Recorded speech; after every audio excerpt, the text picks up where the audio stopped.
বিসমিল্লাহির রহমানির রহিম। আসসালামু আলাইকুম। আশা করি আপনারা সবাই ভালো রয়েছেন। তো ভিউয়ার্স, আপনারা জানেন যে আমি আসলে উপবৃত্তি এবং ভাতার যেই টাকা রয়েছে এগুলো নিয়ে আপনাদের সাথে সবসময় আলোচনা করে থাকি।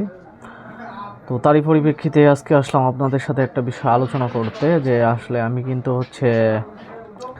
একটা ভিডিও পাবলিশ করেছিলাম। সেটা যে 3 এপ্রিলে। তো 3 এপ্রিলে আমি কিন্তু ভিডিওটা পাবলিশ করে আপনাদেরকে বলেছিলাম যে আসলে আপনাদের যেই চতুর্থ কিস্তির টাকা রয়েছে, অর্থাৎ আপনারা কিন্তু আমার এই ভিডিওটা যে দেখতে এসেছেন, এটা কিন্তু আপনারা এমনি আসেননি। আপনারা অবশ্যই ভাতাভোগী, বা মনে করেন যে আপনার ফ্যামিলিতে কেউ না কেউ একজন মনে করেন যে আপনার এই টাকাগুলো পেয়ে থাকে, বা আপনার আশেপাশে কেউ পায়।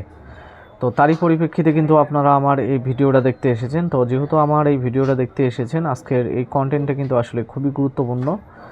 যদি আপনার ফ্যামিলিতে কেউ উপবৃত্তি বা অর্থাৎ ভাতার টাকা পেয়ে থাকে, কারণ আমার কাছে কিন্তু এই যে দেখেন একটি চিঠি, এই চিঠিটা কিন্তু এসেছে। তো যেহেতু এই চিঠিটা এসেছে, এই চিঠিটার কিন্তু আসলে একটা মর্ম রয়েছে। তো এই চিঠিটা কিন্তু আসলে 2 তারিখে ইস্যু হয়, এপ্রিলের 2 তারিখে। আর আমি কিন্তু আসলে ভিডিওটা তৈরি করি এপ্রিলের 3 তারিখে। তবে মূল কথা যে এখন একটু ভিডিও কম তৈরি করি একটা কারণে, তা যে যখন ভাতার টাকাগুলো দেওয়া হয়ে থাকে, তো ভাতার টাকাগুলো দেওয়ার পরে তখন কিন্তু আপনারা সেরকমভাবে আর ভিডিও দেখতে চান না। তো যার কারণে আসলে মনে করেন যে পরবর্তীতে ভিডিও তৈরি করতে সেরকমভাবে একটা এনার্জি থাকে না। আর মূল কথা হলো যে আপনারা যেভাবে ভিডিওগুলো দেখতেছেন, আপনারা কিন্তু আসলে চ্যানেলটা সাবস্ক্রাইব করতেছেন না। তো ভিউয়ার্স, আমি আপনাদের কাছে বিশেষ অনুরোধ করব যে যারা আসলে আমার ভিডিও দেখতেছেন তারা অবশ্যই আমার এই চ্যানেলটি সাবস্ক্রাইব করুন।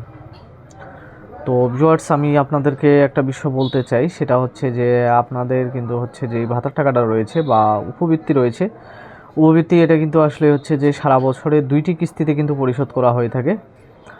আর যেটা ভাতার টাকা, এটা কিন্তু যে আপনাদের মোট 4টি কিস্তিতে শোধ করা হয়ে থাকে। তো কোথাও হলো যে আসলে মনে করেন যে 90 দিন পর পর কিন্তু আপনাদের যেই মনে করেন যে ভাতার টাকা রয়েছে, এটা দেওয়ার কথা রয়েছে। কিন্তু আসলে দেওয়ার কথা থাকলেও আপনারা অবশ্যই অবগত রয়েছেন যে সামনে কিন্তু যে অর্থাৎ মে মাসের 26 তারিখ বা 27 তারিখে মনে করেন যে বাংলাদেশে যে চন্দ্র রয়েছে, সেই চন্দ্রের সাথে কিন্তু যে ইসলাম ধর্মের সবচেয়ে বড় উৎসব ঈদুল আজহা, যেটাকে আপনারা বড় ঈদ বলে থাকেন। তো এই বড় ঈদ আয়োজন হবে। এটা যে আল্লাহ তাআলার পক্ষ থেকে প্রতি বছর মুসলিম উম্মার জন্য একটি নিয়ামত।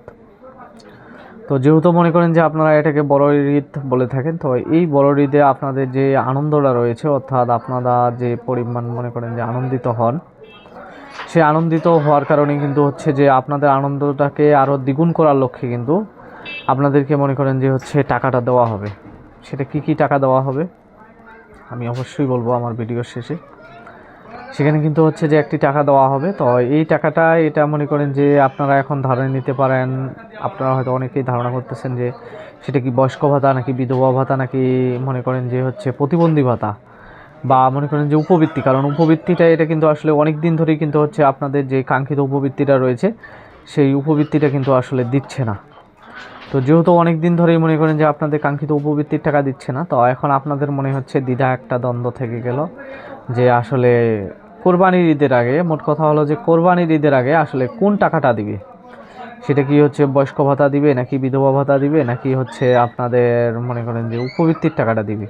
তো তার আগে ভিউয়ার্স, আমি আপনাদেরকে একটা বিষয় বলতে চাই, যে যেহেতু এই চিঠিটা আমি আপনাদেরকে দেখালাম, তো এই চিঠিটার কিন্তু অবশ্যই একটা মর্ম আছে, একটা অর্থ আছে। যে এই চিঠিটা, এটা যেহেতু 2 এপ্রিল ইস্যু করা হয়েছে, তো এই চিঠিতে বলা হয়েছে যে 2025-26 অর্থ বছরে বয়স্ক বিধবা ও স্বামী নিগৃহীতা, অর্থাৎ বিধবা ভাতা এবং প্রতিবন্ধী ভাতা কার্যক্রমসমূহের আওতায় বর্ধিত উপকারভোগী নির্বাচন সংক্রান্ত। আমি কিন্তু আসলে কিছুদিন আগে আমার ফেসবুক পেজ এবং আমার যে ইউটিউব চ্যানেল রয়েছে, সেখানে আমি কিন্তু আপনাদেরকে দেখিয়েছিলাম এবং বলেছিলাম যে আসলে মনে করেন যে প্রত্যেক ইউনিয়নে, বাংলাদেশে কিন্তু যতগুলো ইউনিয়ন পরিষদ রয়েছে, প্রত্যেকটা ইউনিয়ন পরিষদেই মনে করেন যে একটি করে চিঠি গেছিলো, এবং সেখানে বলা হয়েছিল যে আসলে উপকারভোগী নির্বাচন করতে।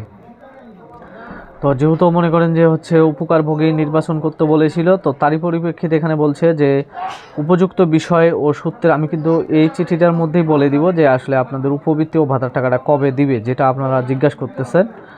তো উপযুক্ত বিষয় ও সূত্রের পরিপ্রেক্ষিতে জানানো যাচ্ছে যে 2025-26 অর্থ বছরে বয়স্ক বিধবা ও স্বামী নিগৃহীতা ভাতা, প্রতিবন্ধী ভাতা এবং অন্যান্য অনগ্রসর জনগোষ্ঠীসমূহের জীবনমান উন্নয়ন কার্যক্রমের কল্যাণ অনুদান, বিশেষ ভাতা বর্ধিত উপকারভোগীর ইউনিয়ন ওয়ার্ড অনুযায়ী বিভাজন মাঠ পর্যায়ে প্রেরণ করা হয়েছে।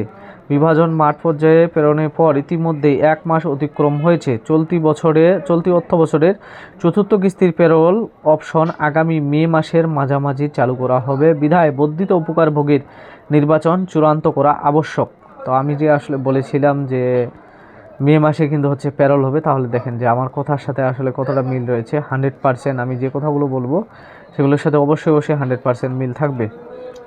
এমতা অবস্থায় তার আওতাধীন সকল ইউনিট অফিসসমূহকে প্রদত্ত বিভাজন অনুযায়ী বর্ধিত উল্লেখিত ভাতার উপকারভোগী নির্বাচন এবং বর্ধিত উপকারভোগী পেরোল যথাসময়ে প্রেরণে প্রয়োজনীয় প্রস্তুতি গ্রহণের জন্য অনুরোধ করা হলো। অর্থাৎ মনে করেন যে হচ্ছে আপনার পেরোল নেবে মে মাসের মাঝে, কিন্তু তার আগেই অর্থাৎ আপনারা যারা বলেন যে আমি আসলে নতুন ভাতা আবেদন করেছি, আমি আসলে কবে পাবো, তো তাদের জন্য যে যারা আসলে 2024-25 সালে ভাতা আবেদন করেছেন এবং যাদেরকে চূড়ান্তভাবে আপনার ইউনিয়ন পরিষদ সিলেক্ট করেছে, তো তাদের বিষয়টা হচ্ছে যে তারা কিন্তু অলরেডি আসলে ভাতার জন্য হয়তো আপনারা নির্বাচিত হয়ে যাবেন। তো যেহেতু নির্বাচিত